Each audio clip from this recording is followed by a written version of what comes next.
பாருங்கள் அதோட ஸ்ட்ரக்சரோட நிலைமை எப்படி இருக்குன்னு பாருங்கள். எந்த நிலையில் அந்த ஸ்ட்ரக்சரை வச்சுருக்காங்க, எவ்வளோ சுகாதாரமே இல்லாத இடத்துல வந்து எவ்வளோ பேஷண்ட் இருக்காங்க, அட்டெண்டர்ஸ் எவ்வளோ பேர் இருக்காங்கன்னு பாருங்கள். ஃப்ளோர் ஃபுல்லாகவே வந்து மத்தியானம் சாப்பிட்டது, அவங்க துப்புறது எல்லாமே இருக்குங்க. அந்த வழியில் தான் நடந்து போகணும், அந்த வழியில் தான் டாக்டர்ஸ் கூட நடந்து போகிறாங்க. அவ்வளோ சீஃப் டாக்டர்ஸ் அங்கே வராங்க. அவ்வளோ அவ்வளோ ஒரு கஷ்டமான நிலையில் இருந்துச்சுங்க. அதை பார்க்கவே என்னால் முடியல.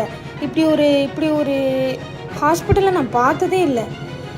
கவர்மெண்ட் ஹாஸ்பிட்டல் நான் அப்படி பார்த்ததில்ல. சென்னையில் ராஜீவ்காந்தி எந்த நிலைமையில் இருக்கோ அதோட 10 மடங்கு கீழே ரொம்ப ரொம்ப கேவலமான நிலைமையில் இந்த ஃப்ளோர்ஸ் எல்லாமே இருக்குது. பாருங்கள், ஃப்ளோர்ஸ் எல்லாம் எப்படி உடஞ்சி, எப்படி துப்பி, எப்படி சாப்பாடெலாம் போட்டு அப்படி வச்சுருக்காங்கன்னு. கொஞ்சம் கூட வந்து மென்ஸ் டாய்லெட்டும் சரி விமென்ஸ் டாய்லெட்டும் சரி டோரே இல்லைங்க, டோரும் இல்லை. ஃபுல்லாக அந்த பாத்ரூம் சைடில் இருக்கிற எல்லாமே அவ்வளோ வெட்டான பிளேஸில் தான் இருக்குது. அப்படியே ரொம்ப தண்ணியோட ரொம்ப நாற்றத்தோடு இருந்துச்சு.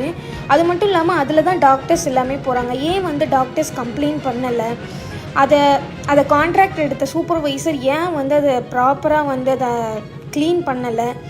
அங்கே உள்ள ஹவுஸ் கீப்பிங்ஸ் எல்லாமே உட்காந்து கதை தான் பேசிகிட்டு இருந்தாங்க.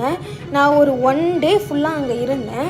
இப்படி தாங்க அங்கேயும் எங்கேயும் குப்பையாக இருக்குது, அங்கேயும் எங்கேயும் உட்காந்துருக்காங்க. நான் அவங்கள தவறு சொல்ல விரும்பலை.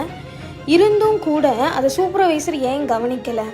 இது பேஷண்ட்ஸ் எல்லாம் இது வந்து இந்த ஃப்ளோர் என்னென்னா வந்து ஃபீவர் ஃப்ளோருன்னு சொன்னாங்க.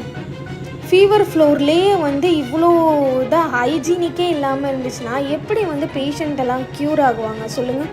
இதை யாருமே கண்டுக்கவே இல்லை.